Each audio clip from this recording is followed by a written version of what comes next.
A paz do Senhor, estamos aqui para mais um podcast.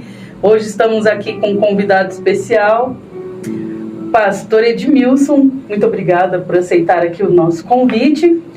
Ele que é casado com a irmã Valdênia, é pai de 3 lindos filhos, a Kelly, o Ítalo, a Stephanie, e tem outros filhos também, né? Tem o Billy, o Noah e uma calopsita. Qual é o nome da calopsita? Não, a gente não colocou nome. Não colocou o nome só ainda. Dos seus cachorrinhos, só. Ah, tá. Seja bem-vindo, pastor. Amém. Deus abençoe. Amém. Prazer estar convosco, irmã Jerusa, nesse trabalho maravilhoso. E aqui podemos falar um pouco sobre as experiências do trabalho da área do evangelismo. Fica à vontade, nós queremos conhecer o senhor. Irmã Jerusa, a experiência de conhecer Jesus é algo especial, é algo que é revelador, né? Meu nome é Edmilson Roque da Silva, nasci no estado de Pernambuco, na cidade do Recife, e muitos jovens e muito criança a gente participou com Dona Sinhá. Era uma senhora que era da congregacional, e ela nos levou para a igreja, e ali na congregacional, com 5 anos de idade, eu conheci Jesus. Me entreguei para Jesus aos 5 anos de idade. E depois, aos 13 para 14 anos, batizado nas águas com o Espírito Santo, vim congregar nas Assembleias de Deus, missão no Brasil. E daí em diante as experiências maravilhosas do encontro com o Mestre Jesus, entregar a vida para Ele, e como é bom poder perceber que foi a melhor escolha que a gente fez, ser um cristão em Jesus. Uma bênção, né? Quando a gente conhece o Senhor, até quando a gente conhece bem novinho, eu aceitei Jesus com 6 anos de idade. Quando a gente conhece bem novinho, ainda melhor ainda, né?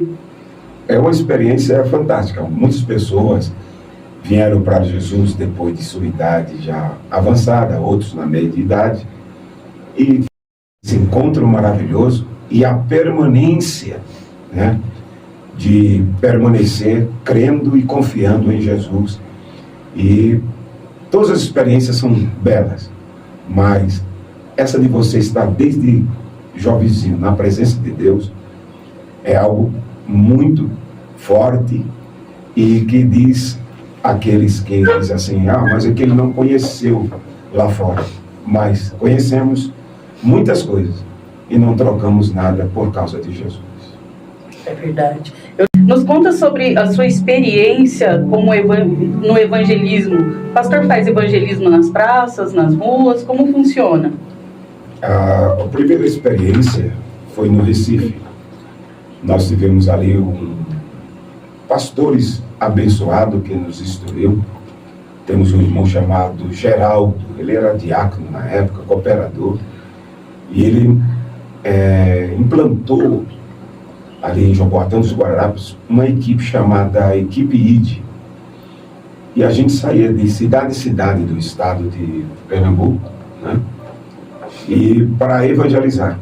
E também a gente fazia os trabalhos, tanto de evangelização pessoal e também de casa em casa, e depois a gente concentrava a pregação numa praça principal daquela cidade, ou até mesmo de rua por rua, a gente parava e pregava o Evangelho de nosso Senhor e Salvador Jesus Cristo. E isso nos trouxe muita experiência, nos deu experiência. E a gente então partiu para pregar nas praças. Temos evangelizado em muitas praças do estado de São Paulo atualmente, e uma das principais praças que a gente sempre está é a Praça da Sé. Estamos sempre pregando na Praça da Sé, pregamos também no antigo MAP, a praça que é ali junto da República, também na Praça da República, algumas vezes na Praça da Liberdade, e isso trouxe muita experiência, ganhando almas para o reino. E é bom demais estar evangelizando sempre, porque na praça você tem pessoas não crentes te ouvindo. Eu costumo dizer que nas igrejas nós falamos a nós mesmos, aos nossos irmãos, todos mais unidos. como Paulo sempre instruiu e ensinou a doutrina à igreja. Mas lá fora é a evangelização. Nós pregamos às pessoas que não são crentes, elas escutam de bom grado, e é bom demais ter essa experiência de estar sempre pregando na praça e nas ruas. Quais são as maiores dificuldades assim para quem ministra a palavra nas praças? A principal dificuldade é exatamente, hoje eu sempre digo que antigamente, 87, 88, 89, a gente chegava na praça, abria a Bíblia, pregava e chamava a atenção das pessoas, atraía as pessoas para a evangelização, para ouvir o Evangelho. Mas a dificuldade hoje para essa evangelizar e pregar o verdadeiro Evangelho está sendo esses que estão com a Bíblia na mão nas ruas, que eles não produzem o verdadeiro Evangelho de Jesus. Não, eles não produzem. Então fica difícil. Essa é a maior barreira hoje. Não é a barreira cultural, não é a barreira das pessoas que ainda param hoje para ouvir, ainda forma muita gente ali em nossa volta para ouvir o Evangelho, mas a barreira hoje é a dúvida que está no coração dessas pessoas. As pessoas estão com muita dúvida, o que é Evangelho, o que não é, o quem está certo, o quem não está. Muita mistura, né? Muita mistura. Qual é o verdadeiro Evangelho? Então, isso nunca existiu em nossa época. Era o Evangelho de Cristo, se sabia quem era quem. E hoje, por causa desse novo movimento que se espalhou de uma forma estranha, está impedindo que as pessoas tenham um relacionamento com Cristo verdadeiramente só pela pregação do Evangelho. Estão produzindo algo e levando ao povo algo que o povo fica sem saber o que é o Evangelho de Jesus hoje. Então, essas pessoas que vão para as praças e pregam em benefício próprio, que alguns pregam a teologia da prosperidade, né? E deixou as pessoas um pouco com receio daqueles que pregam a verdade, né? Você falou tudo. Então, eu vou usar uma palavra assim, o neopentecostalismo, tá? Sim. Não sou contra nenhum mover de Deus para os dias. Porém, o que nós encontramos hoje é essa barreira, essa dificuldade de que se apresenta algo que muitas vezes os textos bíblicos não dão essa condição para se falar desse assunto. Então, qual é a barreira principal? Essa, a barreira que nos impede o Evangelho. Eu vejo muito, quando a gente vai no centro da cidade, principalmente, a gente vê muita coisa estranha mesmo, igual nós estamos falando aqui, de pessoas que levam um evangelho que não é o evangelho de Cristo, né? E vejo também muitas pessoas machucadas, né? Que foram machucadas por essas pessoas. Então, qual que é a saída para a gente recrutar essas pessoas, tratar como ovelhas, né? Que se perderam ali do aprisco? Qual que é o segredo para a gente alcançar essas vidas? Irmã Jerusa, um segredo está na própria Escritura. Na própria Escritura. Jesus, ele vem e padece, sofre, perde a sua vida. E quando ele morre, ele disse que voltaria dos mortos. Essa é a crença que estava no coração de quase todos. Essa é a mensagem que Jesus deu a eles. E o que é que Jesus fez? Ao ressuscitar, ele não foi direto aos céus. Ficou para trazer algumas coisas ainda no coração dos seus seguidores. Mostrar que a ressurreição é real. E a sua pergunta é muito categórica e afirmativa em dizer que como restaurar essas pessoas? Só pelo poder da palavra. Jesus aparece no caminho de Emaús. E quando ele aparece no caminho de Emaús, aqueles dois estavam voltando para casa tristes. Seus corações estavam tristes, porque o seu rosto diziam isso. Está lá escrito. E Jesus diz a eles, por que estáis tristes? O rosto de vocês apresenta isso. E eles contam a história que entristeceu eles. o acontecimento, morte, sofrimento de Jesus, tudo, e vai contando isso. E Jesus escuta. E Jesus começa a ouvir tudo isso como um bom ouvinte. Ele escuta a história que eles contam. Jesus, ele queria saber do problema deles, por isso que ele pergunta quais. Jesus se interessa pela dificuldade que eles estão passando. E Jesus dá ouvido à história e vai com eles caminhando. E chega um momento então que Jesus para e começa a tratar eles. E ele vai tratar eles com a palavra. Jesus começa a contar desde Moisés, da lei, e vai contando a eles. Então, naquele momento, eles começam a escutar e seus corações começam a ferver, seu corpo começa a sentir a presença ali da restauração, no caminho da palavra. A palavra está falando, a palavra está restaurando eles.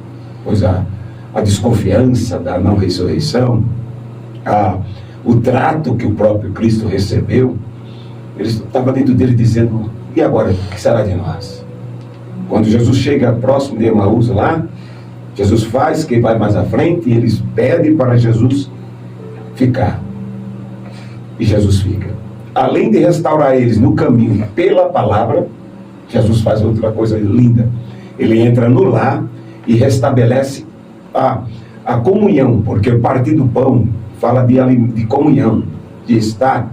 Jesus não só cuidou deles pela palavra, ensinou tudo a eles, e também restaurou o lar deles. Quando eles abrem os olhos, Jesus já não se encontra, o medo saiu, porque já se faz tarde, e voltaram naquela mesma noite para Jerusalém dizer que Jesus ressuscitou. Então, qual o alvo hoje da igreja, de todos nós, para restabelecer essas pessoas?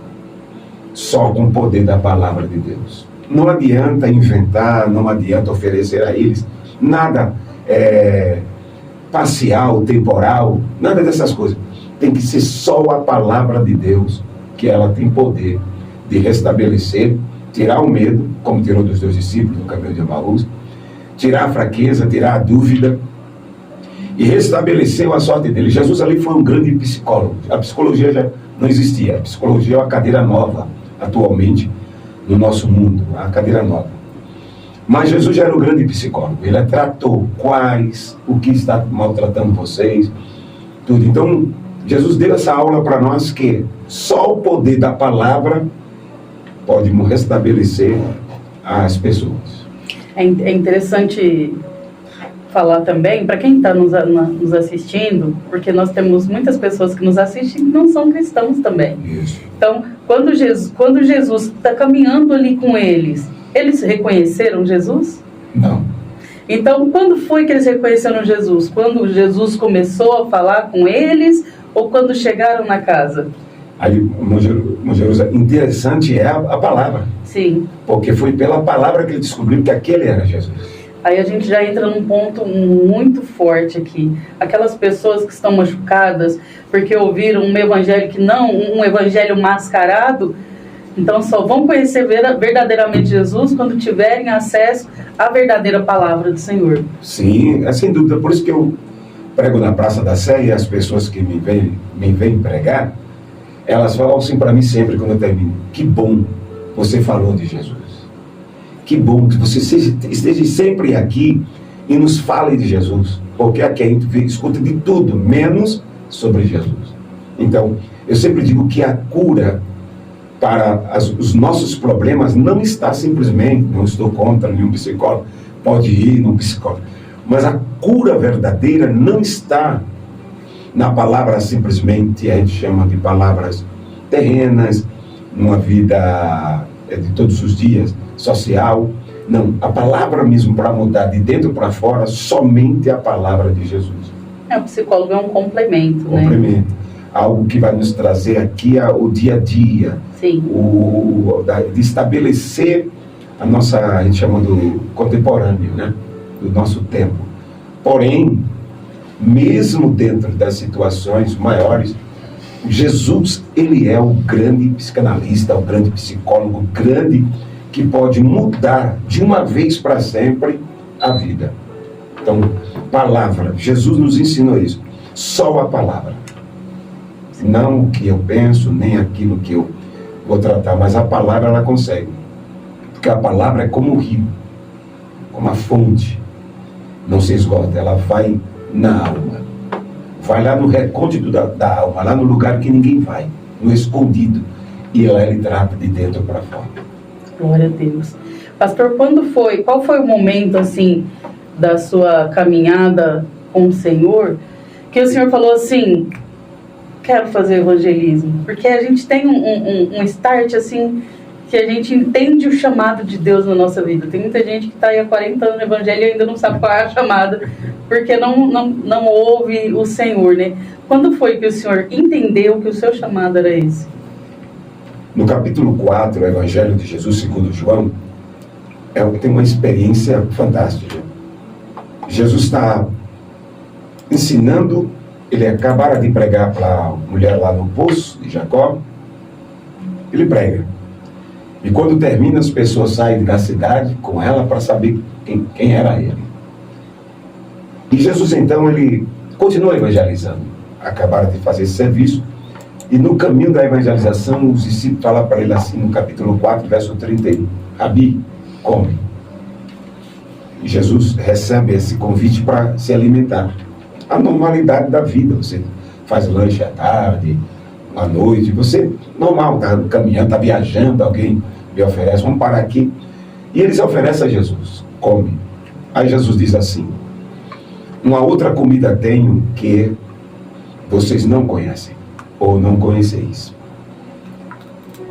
Quando eu vi isso na minha juventude, como eu tinha dito sobre a evangelização com o irmão Geraldo, lá em Pernambuco, quando eu vi isso, Jesus dizia que o alimento dele era fazer a vontade de Deus e cumprir na íntegra o serviço que Deus enviou ele fazer. Eu observei que Jesus era tão aplicado ao serviço que ele não deixava em nenhum momento atrapalhar exatamente isso, a evangelização. Jesus queria que as pessoas conhecessem a Deus. Jesus queria que as pessoas conhecessem o caminho. Então, desde a minha criancice, chegou um momento quando eu olhei mesmo para a palavra e vi que o Filho de Deus se gastou e se deixou ser gasto nas ruas. Jesus é o primeiro evangelista. Sim. Jesus é pastor, é evangelista. Jesus não é brincadeira. O maior pregador é Jesus. E ele então começou a fazer isso, noite e dia. Diz o texto sagrado que de dia ele ensinava, à noite orava. Manhã, de novo no templo, ia ensinando. Então, eu me apliquei a esse serviço por causa da visão que eu tive em Cristo. Foi isso que deu aquele estalo dentro de mim. Essa é a hora. Cumpra a essa missão, porque Cristo se gastou para isso. Então, eu aprendi com Jesus e fui. E gostei. Amei evangelizar. Coração tomado pela pregação das ruas, da praça.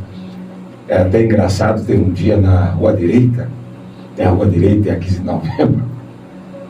Eu estava tão empolgado e gostando tanto da obra, eu era um molequinho jovem, quando cheguei aqui no estado de São Paulo, que um dia eu saí correndo de ponta a ponta dessa rua, gritando, Jesus vai voltar, Jesus vai voltar, Jesus vai voltar. E as pessoas, tem a tal de arrastão, o pessoal pensava que era arrastão, corria todo mundo. Correu todo mundo, as lojas querendo fechar as portas. E eu saí de ponta a ponta gritando sobre o reino de Deus, sobre a salvação de Jesus que era voltar. Então, isso é muito forte. E dentro de mim, mesmo agora, na idade já amadurecendo, continuo com a mesma vontade da evangelização, da pregação do evangelho, essa vontade de estar falando de Jesus para alguém. E que meus irmãos, meus internautas, amigos, também orem a Deus e busquem em Deus que Ele tem. Não somente o dom, Ele dá da pregação, porque pregação é dom, mas também Ele ajuda, porque toda a igreja é convidada a evangelizar. Nós aqui, inclusive, nós temos um trabalho bonito de evangelismo. Nós sempre vamos ali no açaí, porque eu também faço, eu fazia mais parte da equipe de evangelismo, agora eu estou em outra área da igreja, mas meu esposo e eu, nós continuamos indo porque é algo que eu amo fazer. Visitar hospitais, a gente se veste de palhaços, a gente faz os doutores da alegria, E é um trabalho que eu amo muito, assim. E todo domingo o pessoal está na Praça do Açaí falando do amor do Senhor.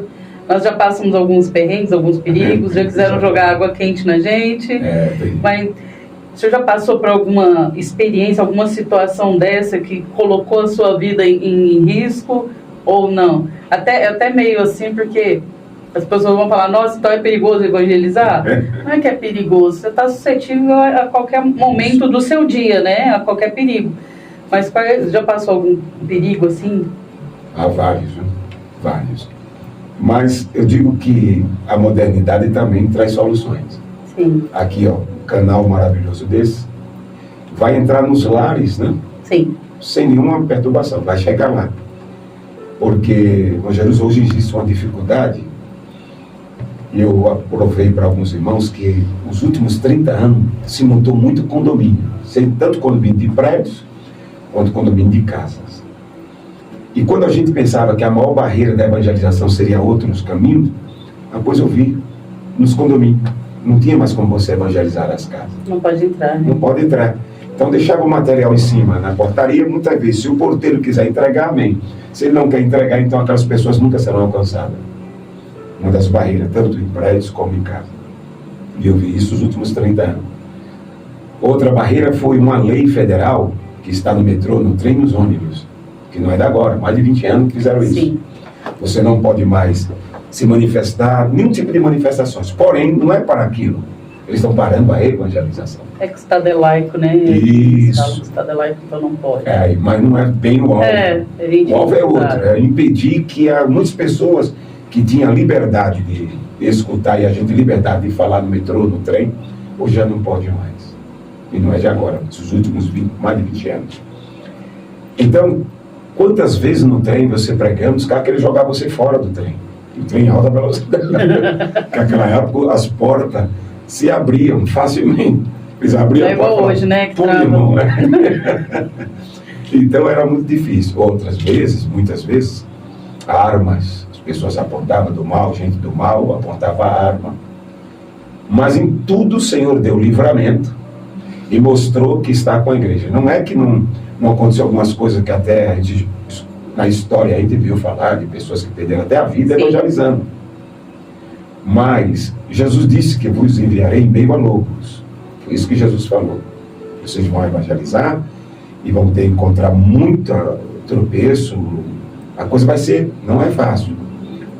E eu tenho uma experiência muito bonita, foi lá na Praça Ramos, né? Praça Ramos, que a gente tem, que era a antiga MAP. A turma que está hoje no poder, vou falar, não falo o nome. Melhor falar assim, cai nossas lives. No poder, fizeram um movimento muito grande na praça, mas eu já estava na praça, estava pregando. E o artigo 5º da Constituição diz que quando tiver reunião, não pode chegar outra e fazer, porque ali está coberto pelo artigo. Aí eu estava pregando, e de repente chegou os caminhões para fazer comício, negócio de política. E os caminhões, 2 caminhões enormes, abafou a minha voz, mas eu estava lotado de gente à minha volta. Aí as pessoas até do MAP olhavam lá de cima e diziam, nossa, como é bom vocês estar sempre aqui pregando, a gente vê a multidão embaixo. E eles começaram a falar, impediu da gente evangelizar, porque a minha voz não ia passar pelos caminhões. E de repente parou uma viatura. A viatura parou e um policial desceu, foi até onde a gente estava, não sei porquê, mas a gente sabe que tem a ação de Deus, e disse assim, quem chegou primeiro? Eles ou vocês? Aí eu disse, não, nós estamos aqui há tempo. E as pessoas testemunharam, não, então aqui faz tempo que eles estão. Aí o policial foi até aquele caminhões ali com o som, pediu, chamou a responsável e disse, preciso que vocês se retirem e vá para outro local, porque já tinha uma manifestação aqui religiosa. E as pessoas ali falaram, não, deputado tal, do estado, vereador tal, e foram para cima do polícia e cresceram. Mas cresceram mesmo. A polícia foi no carro e bateu um B.O. lá pro copo. Daqui a pouco, viatura para tudo que é lado. E chegou um, posso falar ao vivo para todo mundo, capitão, na época, Capitão Lúcio. Hoje deve ser coronel, aposentado, Capitão Lúcio. Ele chegou e foi até onde eu estava e perguntou de novo: foi assim mesmo a formação de vocês já estavam aqui? Já, capitão. O capitão então foi lá, se direcionou às autoridades, disse assim: eu preciso que vocês peguem o movimento de vocês, tirem daqui e levem para outro local, porque já tinha uma manifestação aqui. E engrossaram para cima do capitão, mas não deu outra. O capitão autorizou uma ordem, todo mundo saiu meio empurrado, mas saíram. E o caminhão foi tirado e eu vi a glória de Deus naquele dia. É uma bênção a gente ver que tem experiências maravilhosas também na evangelização. É por isso a importância do crente entender de leis, né? E essa lei ainda está em vigência? Está em vigência, artigo 5º da Constituição. É muito importante as pessoas que fazem trabalhos missionários, né, evangelísticos, entender e saber para onde correr se caso necessário, né? Isso.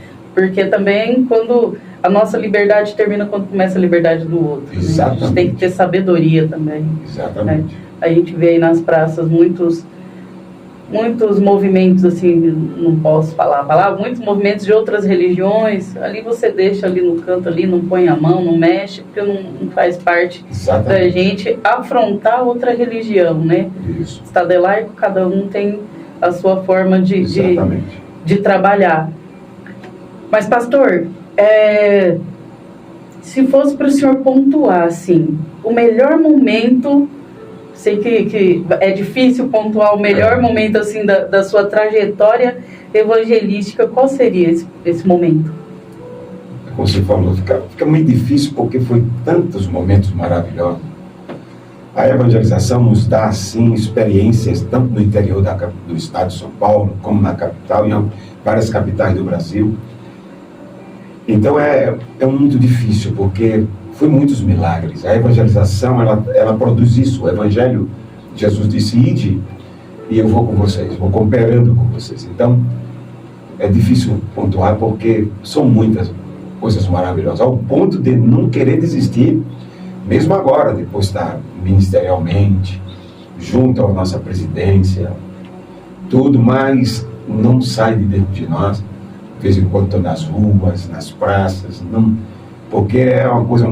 E eu sempre digo que alguém pergunta para mim assim: eu queria pregar, aprender a pregar, eu queria... Vá para a rua, para a praça. O Espírito Santo capacita você. É verdade. Ele cria as condições para você falar do Senhor Deus. E é lá na praça que você pega as experiências, quando você vem para os púlpitos fica fácil. Porque eu vou dizer uma coisa aqui para você, Jerusalém. Quem está nos púlpitos para ir para as ruas é difícil demais. É difícil. Eu estou falando sério. Parece que quando chega lá tem uma barreira para eles. Agora, quem aprende na praça, quando chega lá, facinho. É a mesma coisa quando teve eu não posso falar o nome também, que são derruba as lives. Quando teve essa enfermidade aí, que teve lockdown, que todo mundo parou, foi muito dificultoso para alguns pastores fazer live. Eu já tinha uma certa experiência, então eu ajudei muito aqui o pessoal aqui do Carrão. Sim. Na época estava o pastor Deiner, que era da equipe de libertação aqui, hoje ele é da equipe de libertação lá do Belém. Volta o pastor Deiner. Não pode, né? Não pode pescar em aquário alheio, não pode. Mas eu vi uma dificuldade muito grande dos pastores em pregar para a igreja vazia. Na praça é a mesma coisa, às vezes. Na Praça da Sé não, porque sempre está muito movimento de pessoas, mas começa com uma pessoa. Com uma pessoa. Sempre, é difícil, até que venha bastante, é de uma pessoa, porque começa uma encosta, a outra vai encostando, é assim mesmo. Tem uma praça aqui que a gente faz evangelismo, que não tem ninguém na rua, só que é cheio de prédios, condomínios, né? Muito bom. E as pessoas ficam ouvindo da janela e às vezes eles descem e nos contam experiências, né? Fala, olha... Eu senti a presença de Deus aí, de vocês. Eu sou cantora, né? Eu vou com a parte do louvor e meu esposo ministra a palavra e o restante da equipe também. Mas teve algum momento assim que alguém chegou no senhor e falou assim: olha, a palavra surtiu efeito na minha vida? Teve. Vou voltar de novo na mesma Praça Ramos. Chegou um momento em que as pessoas que trabalhavam na praça, que tem 8 andares ou 9 andares, na frente do Teatro Municipal, chegou uma coisa tão interessante que eles desceram e disseram assim: ó, o gerente da loja olhou e viu uma forma de coração. Foi vocês que fizeram aquilo? Eu falei: não, nós não. Mas as pessoas vão chegando. formou um coração, literalmente, a forma de um coração. E as pessoas muito aceitaram Jesus como Salvador. Porque viram aquilo sem... Desceram para perguntar, foi vocês que formaram? Vocês criaram essa forma? Foi intencional, não? Foi intencional? Não. Era um coração literalmente formado por pessoas. Então isso nos trouxe uma alegria muito grande, que as pessoas vieram aceitar a Jesus, mostrando Deus dizendo a eles, falando lá de cima, com pessoas aleatórias, pessoas que nem são, a maioria não é crente, pois Deus formou aquele coração, nós pregamos ali no meio, e eles viram lá em cima e vieram, entregaram seus corações para Jesus. Então, é maravilhoso a evangelização, mas vou repetir de novo. A pregação é mais fácil de ir lá para cá do que de dentro do templo para fora do templo. Porque as pessoas, elas encontram uma barreira para sair, para fazer o ID, né? Isso. Eu não entendo que barreira é essa que as pessoas encontram, não sei se é vergonha, eu não sei o que acontece. Eu sou cara de pau, vou em qualquer lugar, vai nos hospitais. Eu só não fui em presídio ainda, mas tenho vontade. Tenho capelania hospitalar, mas ainda não fiz penitenciário, mas eu tenho vontade. Mais pra frente aí, fiz com o pastor Agostinho, né? Isso, conheço. A doutora Silvia, que é a esposa dele, eles foram meus mentores ali, quando eu fiz capelania, meu esposo também. Eu queria perguntar para o senhor aí, para a gente aprender mais, como funciona a liturgia ali ou o senhor só chega, prega e tem louvor, é só louvor, é palavra e louvor, como o senhor faz? Para as pessoas aprenderem também com a sua experiência. Então, cada lugar a gente vai ter que usar uma estratégia, orar a Deus. Como você falou sobre os prédios. Como é que eu faço de vez em quando nas ruas? Só tem prédio. Aí eu uso a estratégia da voz, vou andando de uma ponta a outra da rua, falando alto. As pessoas pensam que é um doido que está falando, todo mundo volta para ver. E não usa microfone? Sem microfone. Essa é uma estratégia que eu faço muitas vezes, porque não há acesso a esses condomínios. Então, você vai falando alto, Deus nos deu por misericórdia uma voz muito alta, e aí as pessoas vão, depois você volta de novo evangelizando, falando, as pessoas veem que foi palavra de Deus. Já na praça, você começa com hinos evangélicos, da harpa cristã. Ele sempre leva a harpa, começa cantando com a harpa cristã. Quando as pessoas vão se aproximando, a gente até mesmo, outros irmãos tem isso muito bom na praça, tem outros irmãos que vão trabalhar, aí tem uma folguinha, eles vão para lá, fica lá escutando na hora do café dele, muitas vezes na hora do almoço, na hora da janta, eles vão para lá. Que muitas vezes começa às 7 da manhã, só termina, quando não tem culto para a gente ir à noite, só termina 8 horas. Que bênção. Então aí, o que é que isso acontece?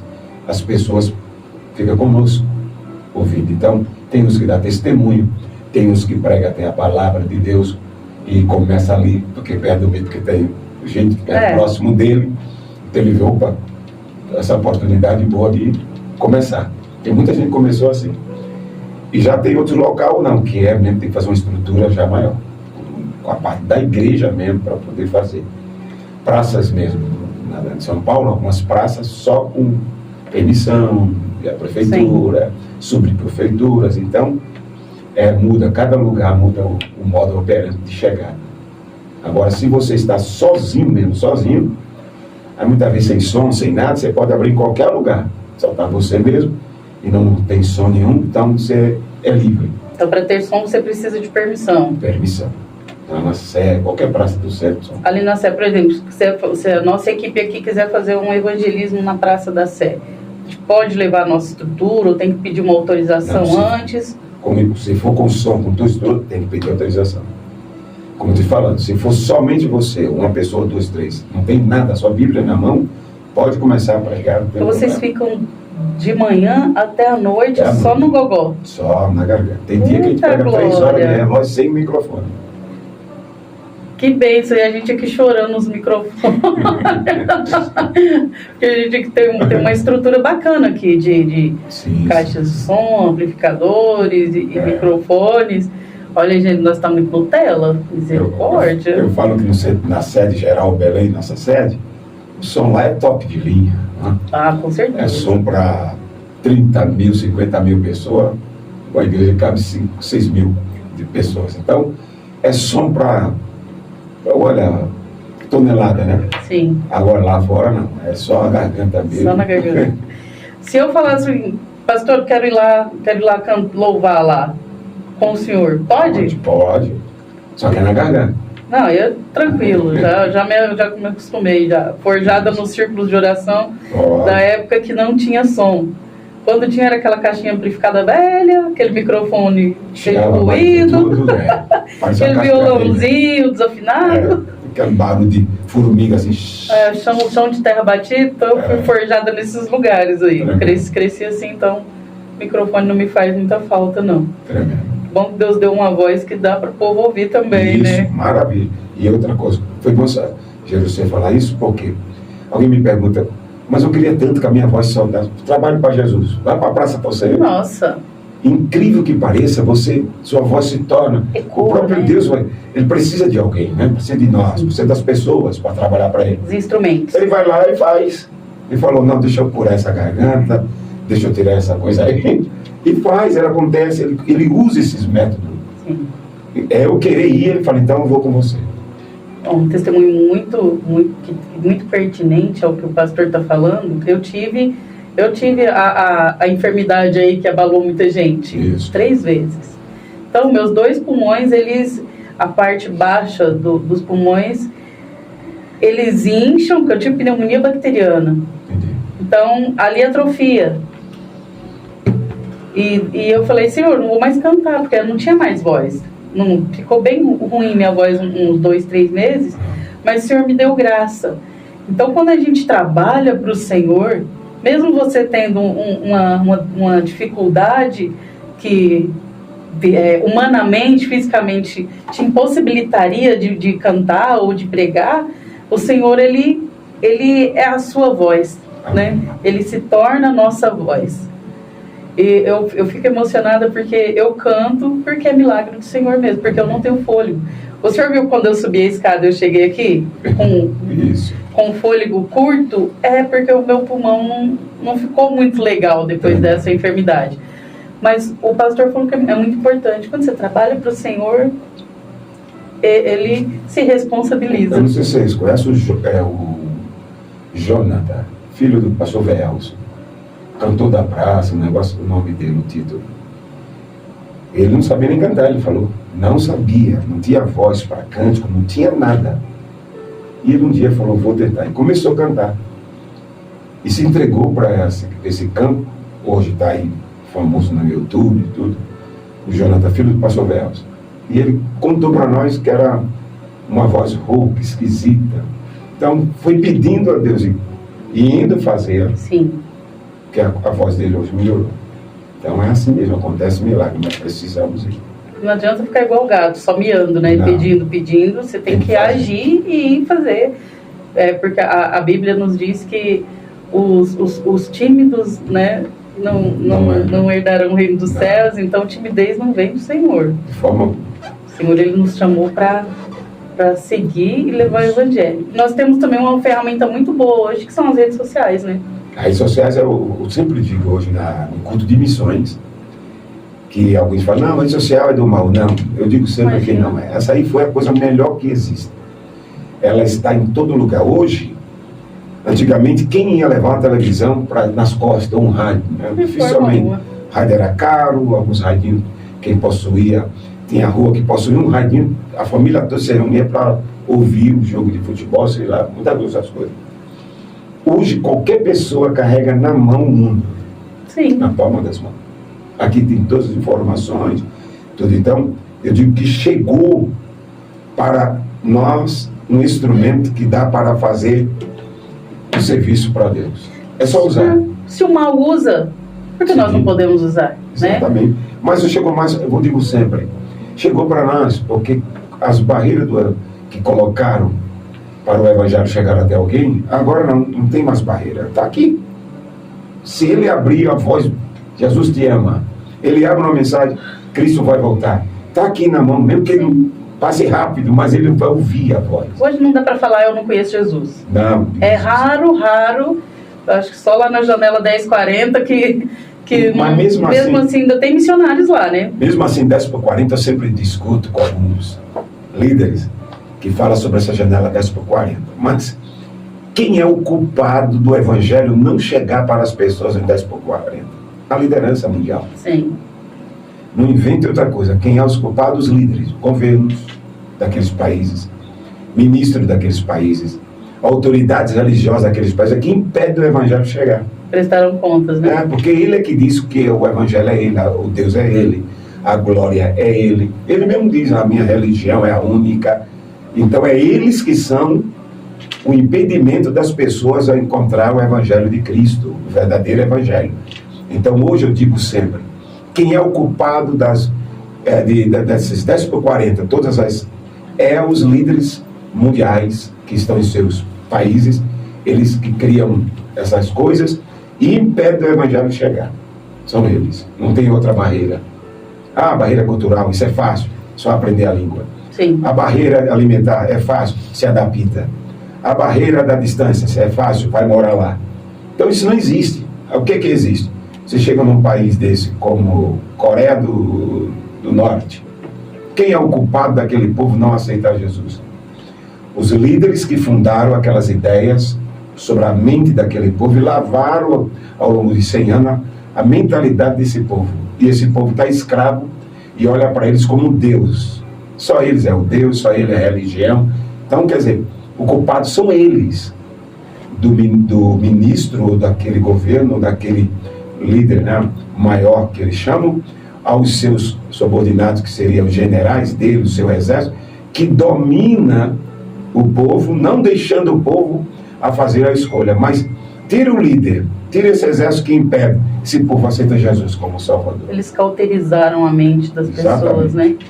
Para as pessoas não olharem para os lados, não olhar para cima, na verdade. Exatamente. Né? É o único lugar que a gente deve olhar para cima. E a minha briga hoje, em pregação de evangelho, a briga no bom sentido, é que derrube essa barreira. E a barreira é a liderança religiosa do mundo, aquela religião que impede o evangelho chegar. Eles dizem que só a religião dele é a verdade. Mas vai chegar um momento que Deus vai... Porque Deus, ele tem tudo preparado, né? Sim, vai chegar um momento que as lideranças vão cair e as pessoas vão conhecer a verdade. Eu acredito que, como você falou. Então, isso aqui chegou na mão de milhões de pessoas, bilhões no mundo, e foi através dessas redes que vai ter necessidade para eles mesmos, para a própria vida social do planeta, vai precisar disso aqui. E foi isso aqui que levou o jovem que estava lá nas montanhas, nas cavernas, escondido, lideranças impedindo ele escutar, que quando ele leu, aceitou Jesus como Salvador. Outros, um folheto que caiu do avião, que ninguém sabe, de onde veio, 15 mil quilômetros, 15 mil metros, os caras lá soltaram os folhetos, espalhou naquelas ilhas, e alguém leu na língua deles e aceitaram Jesus como Salvador. Por quê? Então essa é a barreira hoje. A barreira das pessoas não conhecer Jesus é exatamente, esse é um artigo que eu escrevo sempre. É a liderança, seja ela religiosa, ou seja ela política. Eles criaram essa barreira do evangelho não chegar nos seus países. Não é o povo, são eles a barreira. Interessante que tem muitos líderes religiosos também que impõem essa barreira, né? Sim. Eu já vi muitos... como eu sou cristã, eu tenho que falar da minha religião, né? Não vou ali falar de outra religião, mas eu já vi muitos pastores que impedem o trabalho de evangelismo, não gostam de trabalho de missões, não gostam de libertação e cura, e criam essa barreira entre os membros da igreja e o povo lá fora, como se colocassem o povo numa cúpula e que tivesse que viver só ali naquele mundinho, e tem pessoas que aderem a isso. Sem dúvida, multidões. A Assembleia de Deus, nesses últimos quase 15 anos aí, como ela começou? De porta em porta. Trabalho missionário. Missionário, porta em porta. Missão local, missão estadual, missão, a gente chama de regional, e depois a missão transcultural, que sai para fora do espaço Brasil. Mas aonde a gente começou? A local, de porta em porta, de rua em rua. E ela cresceu tremendamente. Quando, nos últimos 30 anos, eu sempre digo que começou a diminuir a evangelização. Sim. Nos últimos 30 anos, começou a parar. Então, isso teve essa barreira. Aí houve esse costume, através desses, que passaram, não, que a salvação é uma revelação. Sim, a salvação é uma revelação. Mas essa revelação só se dá pelo ensino da palavra. Se eu não levar, a pessoa não será revelada. Ainda digo um outro ponto ainda. Mesmo também que eu não queira levar a palavra e pare de evangelizar, aí o próprio Deus vai se encarregar de evangelizar, vai através de sonho, Sim. de revelações, na noite, no dia. Ele vai começar a trabalhar, porque Deus não para de falar a sua palavra. É verdade. Se nós não clamarmos, as pedras clamarão. Clamarão. É interessante, né? Os sinais virão. E para o pessoal entender, que tem alguns tipos de missões, né? A missão que o senhor citou aí agora, a missão local, a missão transcultural. Explica para a gente quais são essas diferenças e como as pessoas podem, se não quer ir, como a pessoa pode contribuir? Indo, orando, o senhor pode explicar para nós? A Assembleia de Deus, até a igreja em si, seja ela cristã, com missões do coração, ela tem um slogan, né? Orar, contribuir financeiramente e sendo missionário, contribuir pegando aquilo que, como colaboradores para o serviço, investindo em missões com dinheiro. E outros que não, muitas vezes, nem vai, nem tem a condição, mas oram. E outros oram e têm condição financeira também e investem na mesma obra. Então essas são os slogans da Assembleia de Deus. Ir, cooperar e orar. Se faz missões assim. A missão local é o serviço que a membresia tem que sair de porta em porta, e hoje nós temos setores no Belém, setores na Assembleia de Deus, que cada um evangeliza no seu bairro. Mais fácil ainda, partiu um pouco, né? Para que cada um alcance as almas ali no seu bairro, que é a missão local. A missão nacional, que vai de estado em estado, e isso a igreja também implantou sedes regionais, sedes gerais, matrizes por todos esses lugares, e depois a missão transcultural, que é a saída do Brasil, que precisa culturalmente se preparar por causa do idioma, que eu já falei agora, que é fácil, aprender o idioma, o costume daquela região, alimentações, e viver como eles vivem. Eu vou falar algo aqui que pode ser que alguém não goste. Missionário sai da África, africano, e chega aqui, ele fica com a mesma roupa de africano. Não, isso não é missão transcultural. Você vai ter que se adaptar com a terra, com aquilo que você chegou. Outros saem dos países árabes e vêm para cá com a mesma roupa. Não. Você vai ter que se adaptar com aquele país que você foi trazer. Para não se tornar diferente, né? Exatamente. E fica até estranho. Sim. As pessoas não vão gostar. Não, mas eu tenho colônia africana, espanhola. Não, mas aqui é outro país. Sim. Se você sabe de lá, você não tem que trazer a tradição de lá para esse país. Não. A tradição ficou lá. Eu sou missionário e trago a mensagem. E a mensagem é de Cristo, a mensagem do Evangelho. Então eu tenho que me adaptar com aquele país, tá? Como se eu estivesse também para a África. Vou me vestir do jeito que está lá. Roupa colorida, vermelha, azul. Não importa, vou me adaptar lá. E comer a comida de lá. E comer a comida de lá, me adaptar lá. Os americanos têm uma facilidade, né? Os americanos vão gostar do que eu vou falar. Os americanos já não. A missão deles é incrível. São tão ricos que eles levam a riqueza junto. E lá eles comem tudo de bom e do melhor, moram com ar-condicionado em qualquer país do mundo, e já implanta o costume deles. Não é mal, estou falando só mostrando as diferenças. Mas a verdadeira missão transcultural é me adaptar com o país que eu fui enviado para pregar. Só que a mensagem é a mesma, Cristo, que é outro problema que estão trazendo. Vários países do mundo vão, missionários se espalham, mas a linguagem, eles trazem uma linguagem de lá, e não traz a mensagem verdadeiramente cristocêntrica. Cristo para o mundo. E eu acho interessante aí o que o pastor pontuou aí, por exemplo, que os americanos vão e levam as suas riquezas e ficam no conforto. Eu acho que isso aí cria uma barreira com pessoas do país que são mais tradicionais. Por exemplo, que você está indo levar a palavra de Deus, né? O Evangelho, e não empurrar a goela abaixo a sua cultura, os seus usos e costumes, Você está indo para levar o evangelho simples e genuíno e não o seu jeito de ser, o seu jeito de vestir. Então, acho que cria uma barreira com as pessoas que são mais idosas, ou as pessoas que são mais tradicionais. Por exemplo, você vai na África, se você não seguir ali o mesmo estilo deles, eles vai bater de frente com você. Sim, sem dúvida. Então a gente tem que tomar muito cuidado. E é fácil também querer ir ser missionário na Europa, né? Vai ser missionário, tem tantos estados aqui no Brasil que precisa, né? Nós temos, o nosso Brasil é um continente, né? E eu sempre digo assim, as condições que são dadas, né? O mínimo que der de condições é fantástico. A gente consegue fazer coisas grandes. Sim. É que eu vou falar agora outro contraste. É que tem também alguns missionários que vão e só falam de miséria. Os missionários, misericórdia, onde chega só miséria, só coisas que não existem, não. E quando volta também só fala em coisas tristeza, só né? Tristeza. E esse não é o Evangelho de Cristo, porque o Evangelho de Cristo, onde chega, o próprio Deus se encarrega para mudar o ambiente. Nós tivemos uma experiência muito boa da Coreia do Sul. Agora há pouco tivemos uma reunião aqui na nossa sede. Sim, eu estava lá.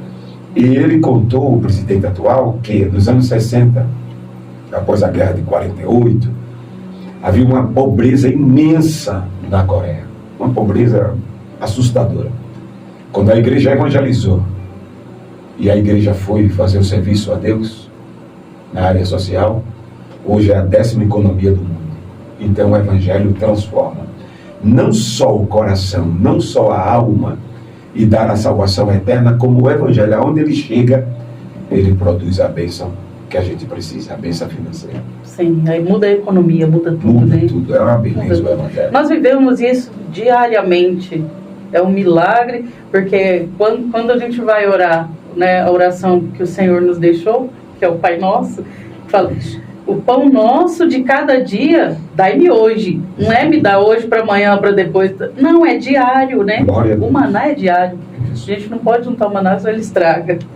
Então, a gente tem que entender também que, através da palavra, a sua vida é transformada em todos os aspectos, né? Sem dúvida. A não ser algum espinho na carne que o Senhor deixa ali para a gente diminuir o ego. Feito Paulo. Feito Paulo, né? Pastor, as horas se vão, infelizmente, mas o assunto está tão gostoso, está tão bom, né? O que o senhor deixa aí para os nossos internautas aí que estão nos assistindo, os que estão assistindo online agora, os que vão assistir posteriormente, para a pessoa que tem vontade de fazer missões, tem vontade, qual é o primeiro passo, tem que se preparar, tem lugares que você vai ter que jejuar, como funciona isso? Porque o pessoal acha que é oba-oba, não é, né? O mundo espiritual, ele existe. Sim. E é forte, né? Exatamente. E o que a pessoa precisa? Qual palavra que o senhor deixa para essas pessoas? Em primeiro lugar, a todos os internautas e a todos nós, abençoada Jerusalém, você falou uma frase interessante que eu sempre digo nas ruas e na igreja, que o que governa o mundo material é o mundo espiritual, seja para o bem ou para o mal. As pessoas pensam que o mundo material está livre disso. Não. O que governa o mundo material é o mundo espiritual, seja para o bem ou para o mal. Então, o primeiro exemplo é o de Jesus. Se você quer ser uma pessoa evangelizadora, missionária, aplicada ao serviço de Deus, o exemplo é Jesus. Olhe para Jesus, leia muito o Evangelho. Mas é para ler mesmo, leia muito, mas leia sem se cansar. Leia de novo. Perguntaram para Rui Barbosa: Rui Barbosa, por que tanto conhecimento? Ele disse: lendo. Aí perguntaram de novo: e o que mais? Relendo. Ele falou: o que mais? Lendo de novo. Então, leia o Evangelho. Leia muito. Se dedique ao Evangelho, na leitura, que você vai ter condição de ser um evangelizador, de ser um pregador, de ser um ensinador e de ser um missionário. E Jesus é o exemplo principal. Quer fazer o serviço para Deus? Olhe para Jesus. E o Yoshua HaMashiach, ele tem tudo para nos instruir e nos ensinar. E o mundo espiritual, como disse Manjerus, existe. Esse mundo espiritual é o que governa o mundo material. E para fazer esse serviço para Deus tem que ser cheio do Espírito Santo, porque Jesus disse uma vez assim: essa casta só sai com jejum e oração. Então, Jesus estava dizendo para vivermos uma vida consagrada para o serviço a Deus.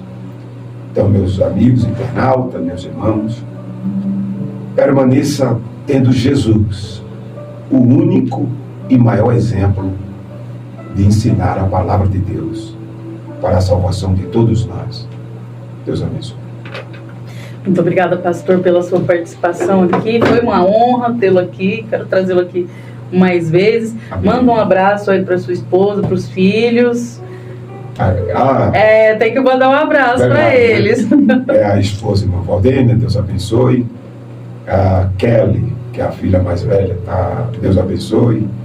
Meu filho do meio, que é o Ítalo, Deus também o abençoe. A Stephanie, que é a caçula, é a Xodó, Deus abençoe também. E os meus três aí, Calopsita, o Noah e também o Billy. E a todos os meus amigos, irmãos e família que está aí escutando na rádio aí, Deus abençoe poderosamente todos vocês. Amém. Que Deus abençoe vocês. Até semana que vem.